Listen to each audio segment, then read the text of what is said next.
اعوذ باللہ من الشیطان اللعین الرجیم بسم اللہ الرحمن الرحیم لا حول ولا قوة الا باللہ العلی العظیم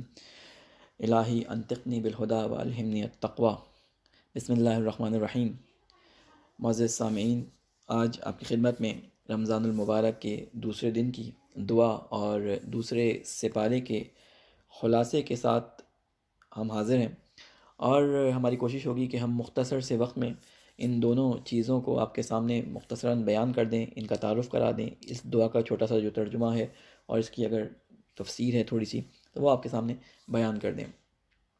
ماہ رمضان میں پڑھی جانے والی دوسرے دن کی دعا جو ائمہ علیہم السلام کی طرف سے ہم پر ہمارے لیے آئی ہے، کتابوں میں آپ کو اس کو مل جائے گی، یہ دعا مفاتیح الجنان کے اندر موجود ہے۔ اس میں جو الفاظ امام نے استعمال کیے ہیں، میں نے آپ کو کل بتایا تھا کہ یہ دعا اصل میں ہمارے لیے پیغام ہے، ہمارے لیے ایک شیڈیول ہے جو ہمیں اس دن کے روزہ رکھنے کے بعد اگر انجام دیں، اس شیڈیول کے مطابق عمل کریں تو یہ خصوصیات ہمارے اندر پیدا ہو سکتی ہیں۔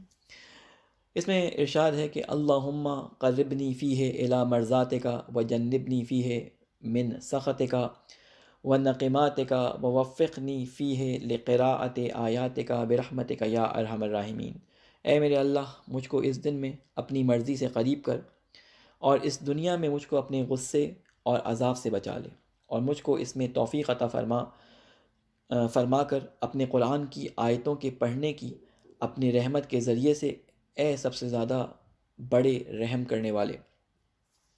اس دعا کے اندر دو باتیں بڑی، یا دو یا تین باتیں امپورٹنٹ ہیں۔ وہ یہ کہ پہلی بات جو اللہ تعالیٰ سے یہ چاہا گیا ہے کہ اے اللہ مجھے اپنی مرضی سے قریب رکھ۔ یہ اللہ کی مرضی کیا ہوتی ہے؟ اللہ کی مرضی، اگر ہم قرآن مجید کے اندر لفظ مرضات کو سرچ کریں تو ہمیں معلوم ہوگا کہ اللہ کی مرضی مختلف چیزوں سے حاصل ہوتی ہے۔ اپنی جان کو نچھاور کرنا، مال کو اللہ کی راہ میں خرچ کرنا، اپنی جان کو خدا کی خاطر، یعنی جان کو ختم کر دینا، اپنی جان دے دینا خدا کے راستے میں، اور اس طرح کے بہت سارے مصداقات آپ کو قرآن مجید کے اندر مل جائیں گے۔ اس کا ایک بارز مصداق جو ہماری تمام لوگوں کی سنی ہوئی اور بڑی مشہور آئے ہے، کہ جس میں سورہ بقرہ کے اندر 207 نمبر کی آئے ہے، جس میں کہ اللہ تعالیٰ یہ ارشاد فرماتا ہے کہ وَمِنَ النَّاسِ مَن يَشْتَرِي نَفْسَهُ ابْتِغَاءَ مَرْضَاتِ اللَّهِ وَاللَّهُ رَءُوفٌ بِالْعِبَادِ، اور لوگوں میں سے ہیں وہ لوگ بھی ہیں جو اپنے نفس کو مرضی خدا کے لیے بیچ ڈالتے ہیں، اور اللہ اپنے بندوں پر بڑا مہربان ہے۔ ان آیات کے شان نزول کے بارے میں جو ہے وہ ہمیں بہت ساری روایتیں ملتی ہیں، جہاں ایک روایت جو ہے اس میں یہ ملتا ہے کہ جب رسول خدا صلی اللہ علیہ وآلہ وسلم مکے سے ہجرت کر کے مدینے تشریف لے کے جا رہے تھے، اور کفار نے آپ کے گھر کا گھیرا کر کے آپ کو قتل کرنے کی سازش بنا لی تھی، اور یقینی تھا کہ اگر آج آپ اس بستر پہ سوئے تو یہ کفار کے سردار اور یہ سارے قبیلوں کے سردار مل کر آپ کو اس طرح سے قتل کر دیں گے، کسی کے ایک کے اوپر جو ہے آپ کے قتل کا الزام نہ آئے۔ رسول خدا صلی اللہ علیہ وآلہ وسلم نے حضرت امیر المومنین علی ابن ابی طالب علیہ السلام کو جو ہے اپنے پاس بلایا، اور بلانے کے بعد آپ سے ارشاد فرمایا کہ اے علی، آج تمہیں اس بستر پہ سونا ہے۔ وہ علی جس کی راتیں عبادت پروردگار میں گزرا کرتی تھیں، جو راتوں کو سویا نہیں کرتا تھا بلکہ راتوں کو اللہ کے قرب حاصل کرنے کے لیے عبادت میں گزارا کرتا تھا، لیکن جب رسول نے حکم دیا تو سوال نہیں کیا کہ اے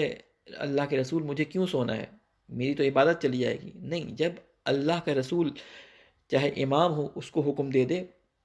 تو امام کے اوپر بھی وہ بات ماننا واجب ہوتی ہے۔ لہٰذا امام علی علیہ السلام نے آپ کے حکم کی تعمیل کرتے ہوئے اس دن بستر پہ سونا جو ہے وہ انتخاب کیا، اور وہ سارا واقعہ آپ کے ذہن میں ہے کہ کس طرح سے کفار سے بچ کر رسول خدا نکل گئے، اور کفار نے جب دیکھا کہ اندر کوئی سو رہا ہے، وہ ساری رات اس انتظار میں رہے کہ صبح ہوتے ہی جو ہے وہ قتل کر دیں گے رسول کو، لیکن جب صبح دیکھنے کے لیے کمرے کے اندر داخل ہوئے قتل کرنے کے لیے، تو دیکھا کہ رسول کی جگہ پر اسی قد و قامت کا، اسی بستر کے اوپر ایک شخص سو رہا ہے چادر اوڑھ کے۔ جب چادر ہٹائی تو دیکھا کہ اس میں امیر المومنین علیہ السلام موجود ہیں، لہٰذا ان کا یہ جو پلان تھا وہ ناکام ہو گیا، اور رسول خدا حفاظت کے ساتھ مکہ سے تشریف لے گئے مدینہ کی طرف۔ تو یہاں پہ جس شخص نے اپنی جان اللہ کے لیے بغیر چون و چرا کے خطرے میں ڈال دی اور اللہ کے رسول کے فرمان پر بستر پہ سو گیا، اللہ تعالیٰ نے اس آیت کا نزول فرمایا کہ وَمِنَ النَّاسِ، اور لوگوں میں سے وہ لوگ بھی ہیں جو اپنے نفس کو مرضی خدا کے لیے بیچ ڈالتے ہیں، اور اللہ اپنے بندوں پر بڑا مہربان ہے۔ اس کے دعا کے اندر ایک دوسری جو بات وہ بیان کی گئی ہے وہ یہ کہ اے اللہ اس دنیا میں مجھے اپنے غصے اور عذاب سے بچا لے۔ دیکھیں اللہ تعالیٰ کا جو رحم اور کرم جس کے بارے میں ہم سنتے رہتے ہیں کہ اللہ بہت رحیم ہے اور بہت کریم ہے، اللہ نے ایک ہی چیز کو اپنے اوپر واجب کیا ہے، وہ ہے اللہ کی رحمت۔ اللہ نے رحمت کو اپنے اوپر واجب کیا ہے۔ لہٰذا اگر اللہ کبھی غصے میں آ جائے تو اللہ کا غصہ بڑا سخت ہوتا ہے، اس لیے اس غصے سے بچنا چاہیے۔ امام نے ہمیں سکھایا ہے کہ ہم ان تمام کاموں سے بچیں جس کی وجہ سے اللہ کو غصہ آ جاتا ہے۔ کئی باتیں اللہ کے غصے میں لانے کے لیے کہ اللہ غصے میں کن چیزوں سے آتا ہے قرآن مجید میں بیان ہوئی ہیں۔ وقت کے دامن میں گنجائش نہیں ہے، ورنہ میں اس کے بارے میں بتاتا کہ یتیم کا مال کھانے سے اور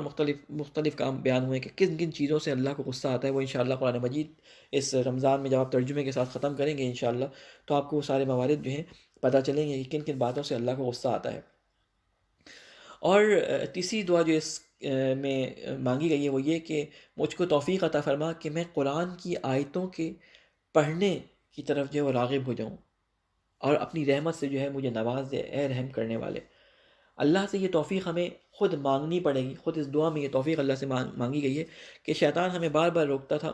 پورے سال کے اندر کہ تلاوت نہ کرو، ہم اس سے لڑ کر قرآن کی تلاوت کیا کرتے تھے، لیکن اس ماہ رمضان کے اندر جو ہے شیاطین قید ہیں، ہمیں آزادی ہے، ہم ہر طریقے سے اپنی مرضی کے مطابق اللہ کی کتاب کو جب جو ہے وہ چاہیں اٹھا کر پڑھ سکتے ہیں، اس کی تلاوت کر سکتے ہیں، اس کو سمجھنے کی کوشش کر سکتے ہیں۔ لہٰذا اس عرصے کے اندر زیادہ سے زیادہ کوشش کریں کہ قرآن مجید کے نزدیک آئیں۔ ہم اس سے زیادہ دعا کے اوپر گفتگو نہیں کریں گے، ہم آتے ہیں قرآن کی اس خلاصے کی طرف جو دوسرے پارے کا آپ انشاءاللہ آج پڑھیں گے، دوسرا سپارہ، اس کا ہم ایک خلاصہ بلٹس کی صورت میں ایک فہرست باہر آپ کے سامنے بیان کر دیتے ہیں کہ اس خلاصے کے اندر آپ کو پتہ چلے گا کیا کیا چیزیں اس قرآن کے سپارے کے اندر، دوسرے سپارے کے اندر آپ پڑھیں گے۔ سب سے پہلی جو چیز آپ اس قرآن مجید میں سورہ بقرہ کی کچھ آیتیں ہم یہاں پہ پڑھیں گے، اس میں ایک چیز آپ کو تحویل قبلہ کے بارے میں بتایا جائے گا کہ قبلہ کس طرح سے تبدیل ہوا، آیات بر اور ابواب بر کے بارے میں بتایا جائے گا، قصہ تعاون جو پھیلا تھا اس کے بارے میں، قصہ طالوت اور قبلے کی قصہ طالوت کے بارے میں بتایا جائے گا۔ تحویل قبلہ کیا تھا؟ یہ تقریباً ہجرت مدینہ کے بعد 16 یا 17 ماہ تک جو ہے بیت المقدس مسلمانوں کا قبلہ تھا، اس کی طرف جو ہے منہ کر کے نماز پڑھا کرتے تھے، لیکن رسول کے دل میں ایک آرزو تھی۔ آپ کو ایک بات معلوم ہے کہ رسول نے اللہ سے کوئی بھی چیز کبھی طلب نہیں کی سوائے ایک چیز کے، اور وہ اللہ کے رسول نے اپنی زبان سے جو چیز طلب کی وہ لوگوں کی ہدایت ہے۔ اللہ کے رسول نے اس کے علاوہ کوئی چیز اللہ سے طلب نہیں کی، لہٰذا رسول کے دل میں ایک خواہش تھی۔ اللہ تعالیٰ نے اللہ کے اپنے پیارے رسول کی بات کو زبان پہ آنے سے پہلے ہی جو ہے وہ پرکھ لیا، اور قرآن مجید میں فرمایا کہ اے رسول، ہم آپ کا بار بار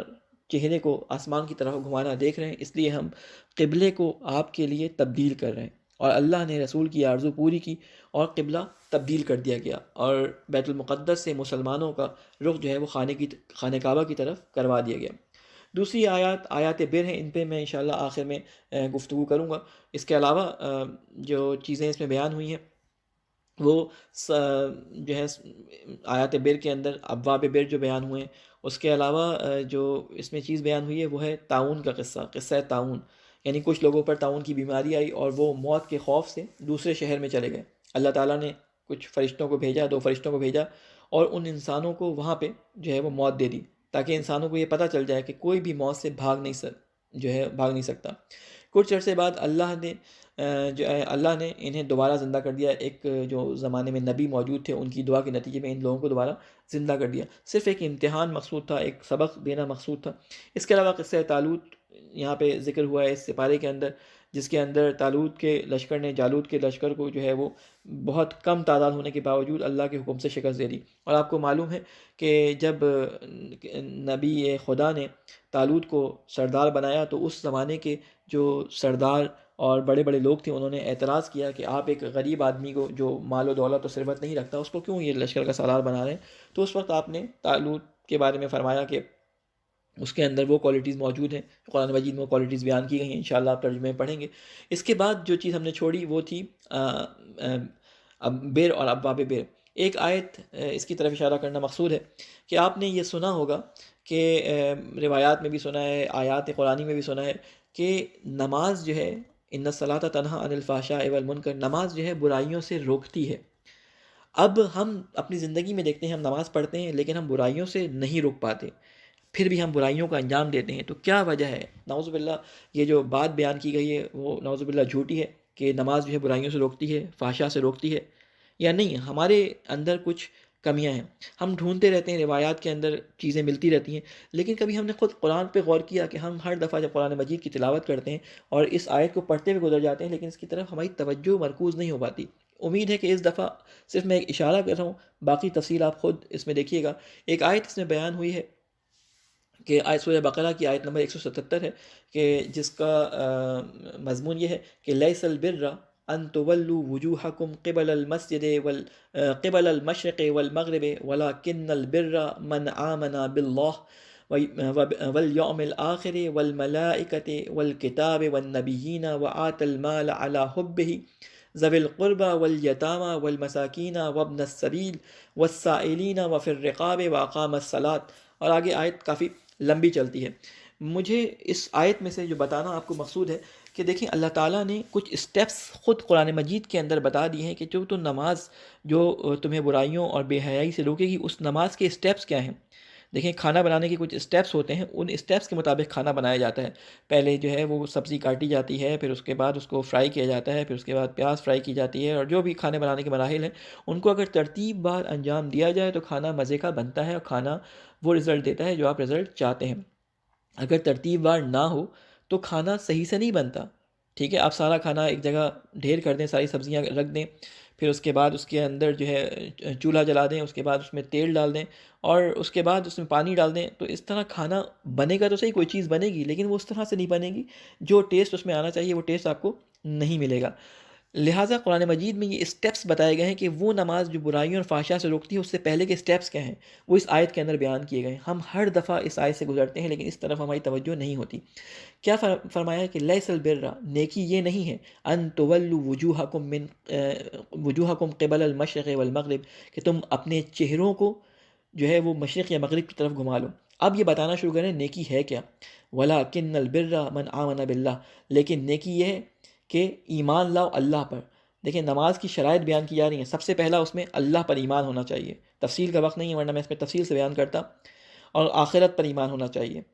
اور ملائکہ پر ایمان ہونا چاہیے، پھر اس کے بعد کتاب پر ایمان ہونا چاہیے، یعنی یہ اسٹیپس بیان کیے جا رہے ہیں۔ نبیوں پر ایمان ہونا چاہیے، اور اپنے مال کو خرچ کرنا چاہیے اللہ کی محبت میں۔ کس پہ؟ ذوی القربہ، رشتہ داروں پر، یتیموں پر، مسکینوں پر، ابن السبیل جو راستے میں بھٹک جائیں مسافر ان کے اوپر، والسائلین اور سوال کرنے والوں پہ، وفر رقاب یا جن کی گردنیں کسی قید میں پھنسے ہوئے ہیں، وہ جن کی گردنیں کسی قرضے میں کسی بھی طرح کے بوجھ سے دبی ہوئی ہیں،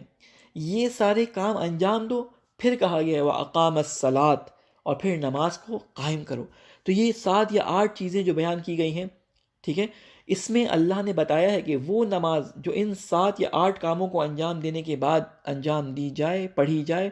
وہ برائیوں سے بھی روکتی ہے اور فحشا سے بھی ہمیں بچاتی ہے۔ لہٰذا اللہ تعالیٰ سے دعا ہے کہ ہم اس ماہ رمضان میں اللہ کے غضب سے بچتے ہوئے ان آیات کے جو ہے وہ قرب میں اپنے ذہن کو لے جائیں، اور اس سے وہ مطلب حاصل کریں جو اللہ ہمیں بتانا چاہ رہا ہے، اور وہ اسی صورت میں ممکن ہے جب آپ ان آیات کو سمجھیں اور اس کو سمجھ کر تفکر اور تدبر کے ساتھ اپنی زندگی میں جسے کہتے ہیں نا کہ عملی جامہ پہنانے کی کوشش کریں۔ یہ سٹیپس میں نے آپ کو بتائے ہیں، ایک دفعہ اس آیت پہ جب پہنچیں، سورہ بقرہ کی آیت نمبر 177 ہے، تو اس پہ غور کیجیے گا۔ باقی خلاصہ جو ہے وہ لکھی ہوئی صورت میں انشاءاللہ آپ کے پاس پہنچ جائے گا، اور اس میں تفصیلات موجود ہیں۔ باقی خود قرآن کا سپارہ موجود ہے، اس میں ہاتھ کنگن کو آرسی کہ آپ خود سے جو ہے وہ آیات کو پڑھیں، ان کا ترجمہ پڑھیں، آپ کو سارے مطالب جو ہیں مل جائیں گے۔ ہمارا صرف کام یہاں پہ ہے کہ آپ کو رغبت دلانے کے لیے صرف ایک فہرست آپ کے سامنے بیان کر دی جائے۔ انشاءاللہ اللہ تعالیٰ ہم سب کو توفیق عطا فرمائے کہ ہم قرآن کو پڑھنے والے اور سمجھ کر اس پہ عمل کرنے والے بن جائیں، اور اللہ تعالیٰ ہمارے رگ و خون میں جو ہے وہ قرآن کی محبت، قرآن کی انسیت کو جو ہے وہ اس طرح سے دوڑا دے کہ ہمارا رگ و خون و ہمارا جسم، ہماری روح سب قرآن کے ساتھ ہم آہنگ ہو جائے۔ ربنا تقبل منا انک انت السمیع العلیم برحمتک یا ارحم الراحمین۔